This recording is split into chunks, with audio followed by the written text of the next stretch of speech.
South ఇండియాలోనే biggest sorry store మన Varahi silks మన విజయవాడ ఎంజీ రోడ్లో డిసెంబర్ 4వ తారీఖున ఘన ప్రారంభం. నమస్తే అమ్మా. నమస్తే తల్లి. కొంతమంది వైఫ్ అయినా హస్బెండ్ అయినా మేల్ అయినా ఫీమేల్ అయినా కొన్ని పెళ్లి కాకపోయినా బాయ్ ఫ్రెండ్ గర్ల్ ఫ్రెండ్ ఎవరైనా సరే అనుమానం రాగానే ముందు ఈ మధ్య ఫోన్ ఒక అస్త్రంగా తీసుకున్నారు. రాగానే ముందు ఫోన్ చెక్ చేస్తూ ఉంటారు. అది కరెక్టేనా? అసలు ఫోన్ చెక్ చేయడానికి అవకాశం ఎందుకు ఇస్తున్నారు వీళ్ళు? నా ఫోన్ నా దగ్గర పెట్టుకోవాలి, అవతల వాళ్ళ చేతికి ఎందుకు ఇవ్వాలి? అసలు ఇవ్వలేదంటే ఇంకా బలంగా అనుమానం ఫిక్స్. అనుమానం ఉన్న చోట, నమ్మకం లేనటువంటి చోట ప్రేమాభిమానాలు లేవు. కానీ బీజం ఎక్కడో అయితే పడుతుంది, కానీ మనం అంటే ప్రేమ లేదు అనే సంగతి స్పష్టంగా తెలిసిపోయింది. ఇద్దరికి ఒకళ్ళ మీద ఒకళ్ళకి ప్రేమ, కనీసం ఒకళ్ళకి ఇంకొకళ్ళ మీద అన్న ప్రేమ లేదు. అప్పుడే కదా ఇలాంటి డౌట్స్ వచ్చేది. ఎవరో ఒక చమత్కారంగా ఒక చిన్న కార్టూన్ వేశారు. వీళ్ళింటికి తన హస్బెండ్ ఫ్రీక్వెంట్గా వెళ్తున్నాడా లేదా అని చెక్ చేయడానికి ఒక ఆవిడ వాళ్ళ ఇంటికి వెళ్ళిందిట. వెళ్ళంగానే జస్ట్ ఫోన్ వంక చూసిందంతే, అన్ని చెక్ చేయలే. ఆటోమేటిక్ గా వైఫై కనెక్ట్ అయింది అంటే ఫ్రీక్వెంట్ గా వెళ్ళారని అర్థం. సూపర్ కదా అసలు థాట్. ఇప్పుడు ఆటోమేటిక్ గా వైఫై కనెక్ట్ అయింది అంటే ఇంతకు ముందు ఎప్పుడో వెడితే కదా ఆ వైఫైకి వీళ్ళు పాస్వర్డ్ తీసుకుని పెట్టుకుంది. వైఫై కనెక్ట్ అయిందంటే యు ఆర్ గోయింగ్. నేను వెళ్ళలేదని అబద్ధం ఆడక్కర్లా, వెళ్ళానని తెలిసిపోయింది. ఇంత ఇంత ఇదిగా మరీ వ్యక్తిగతమైనటువంటి జీవితం లేకుండా తయారైంది ప్రస్తుతం ఉన్నటువంటి ఎలక్ట్రానిక్ మీడియా వల్ల. ఏఐ వచ్చిన తర్వాత అసలు చెప్పడానికే వీల్లేదు. నేనేం ఆలోచిస్తున్నానో కూడా చెప్పేస్తుంది కదా అది. అవునమ్మా. మనం ఇప్పుడు ఫోన్ ముందు ఇప్పుడు ఫర్ ఎగ్జాంపుల్ నేను ఏదైనా ఫర్నిచర్ కొనుక్కుందాం అనుకున్నాను, మీతో డిస్కస్ చేశాను, నేను అసలు ఓపెన్ చేయగానే ఫర్నిచర్ కి సంబంధించినవి అన్ని సజెషన్స్ లో వచ్చేస్తాయి. ఇప్పుడు మీకు ఏఐ ఆన్ చేస్తుంటారా? రౌండ్ గా తిరుగుతూ ఉంటుంది, దాన్ని ఆన్ చేస్తుంటే వచ్చేస్తుంది. అది ఆన్ చేయకూడదు, మనకి అలాంటివి రాకూడదు. అంటే అందుకే డోంట్ అలవ్ అని మన యాప్స్ ని కొత్తగా మనం కనెక్ట్ చేసుకున్నప్పుడు డోంట్ అలవ్ అనే ఆప్షన్ ఇస్తుంది కదా. మనం తొందరలో అలవ్ కట్టేస్తాం, లేకపోతే రాదేమో అని. No each and everything study చేసి we have to accept. Maximum don't అలవే చేయాలి, అదే చెయ్యాలి. ఎందుకంటే మాలాంటి వాళ్ళకి అస్సలు టెక్నాలజీ గురించి ఎక్కువ తెలియదు. అందువల్ల అది ఏదన్నా వస్తే తెలిసిన పిల్లల్ని అడిగి యాక్సెప్ట్ చేయాలా వద్దా అని అడిగి ఆ తర్వాత యాక్సెప్ట్ చేస్తాం. అదన్నాడు మా తెలివి అంతవరకే. ఎందుకంటే అడిగి తెలుసుకుని చేయడం వరకు, అడగకుండా చేసేవాళ్ళు ఇబ్బంది పడుతున్నారమ్మా. అంచేత అపనమ్మకం అన్నది రాకుండా ఉండాలమ్మా. అపనమ్మకం వచ్చిన తర్వాత నారాయణ అంటే కూడా బూతు మాటలా వినపడుతుంది.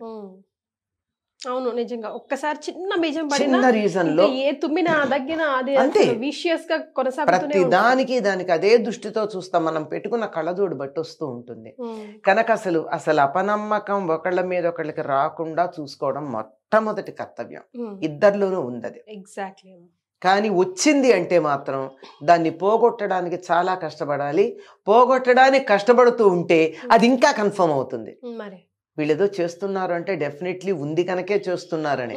సారీ చెప్తున్నాడంటే తప్పు చేసినట్టే కదా.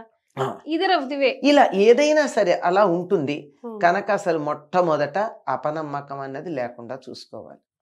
ఇద్దరు ఒకళ్ళనొకళ్ళు నమ్ముకుంటేనే ఎప్పుడు కూడా ఏ బంధమైనా, అది వివాహ బంధం కావచ్చు, అన్నదమ్ములు తల్లి పిల్లలు కావచ్చు, ఏదైనా సరే నమ్మకం మీద మాత్రమే మానవ సంబంధాలు ఆధారపడి ఉన్నాయి. నమ్మకం పోయిన తర్వాత మానవ సంబంధాలు అతుకు పెట్టినట్టుంటాయి తప్ప సహజంగా ఉండవు.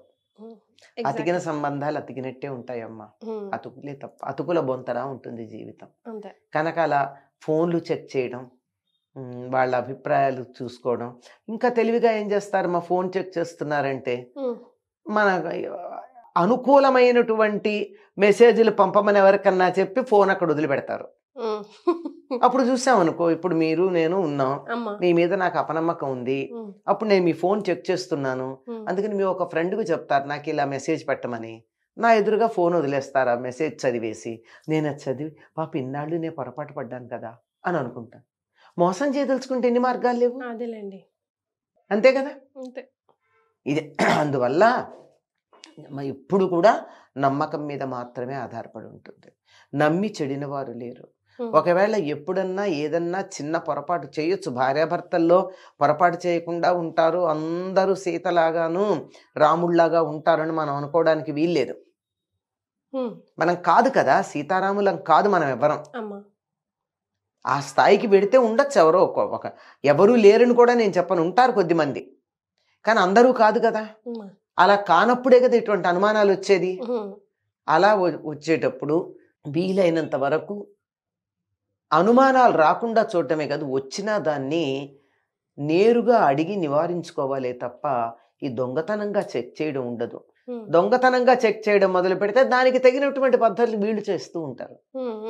ఎవరో ఒకళ్ళు చమత్కారంగా చెప్పారు, హఠాత్తుగా ఈ 25 ఏళ్ల నుంచి లేనటువంటిది ఏదో నీ భర్త నీకు సర్ప్రైజ్గా నగ కొంత ఇచ్చాడు అంటే కొంచెం ఆలోచించమన్నారు.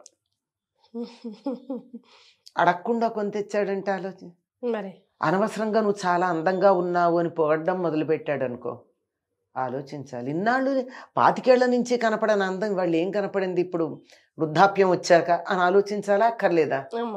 అది ఇవి సంకేతంగా ఉండేవి. దీన్ని బట్టి ఏమిటి వ్యవహారం అని అడిగేటటువంటి తెలివిగల వాళ్ళు ఉన్నారు. Vice versa. ఇది మీ అంత గొప్పవాళ్ళు లేరండి, మీలాగా నన్ను ప్రేమగా చూసుకునే వాళ్ళు లేరు అని కొత్తగా పొగడ్డం మొదలుపెట్టింది భార్య అంటే కొంచెం ఆలోచించాలి కదా. దాల్ మే కుచ్ కాలా హై.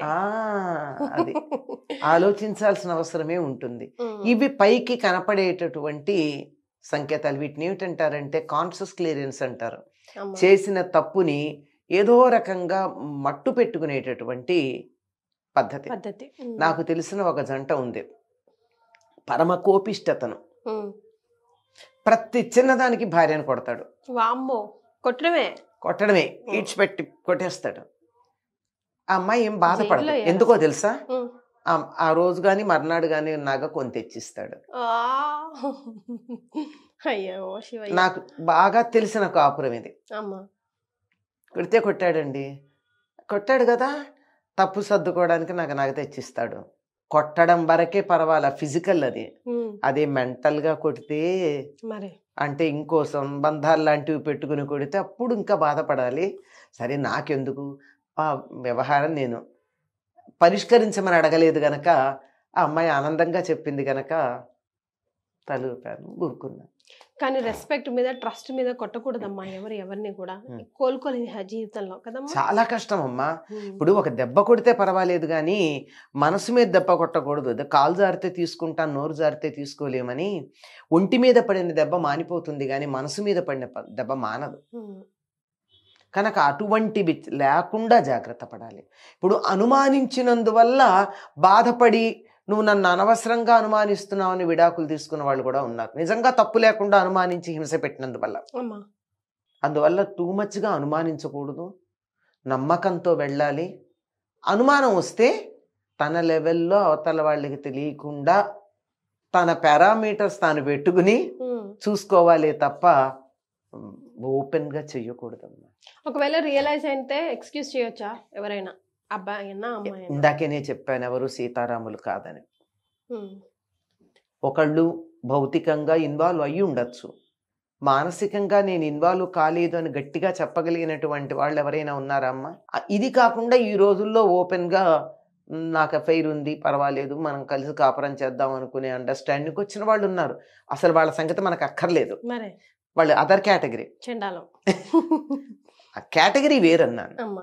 కానీ ఇలా ఉన్నటువంటి వాళ్ళల్లో ఒక పొరపాటు జరిగిపోయింది, క్షమించమంటే అనుమానం లేకపోయినా చెప్పేవాళ్ళు ఉన్నారు. పొరపాటు జరిగిపోతే కొద్దిగా అటువంటప్పుడు మరి కొంచెం ఉదారంగా ఉంటేనే బాగుంటుందేమో. బికాజ్ లైఫ్ జర్నీ పెద్దది అంటారు. అదే కదా, పిల్లలు ఇంకా అన్ని ఫ్యామిలీస్ అన్ని కన్సర్న్ లో చాలా ఉంటాయి. But the relation is always strained.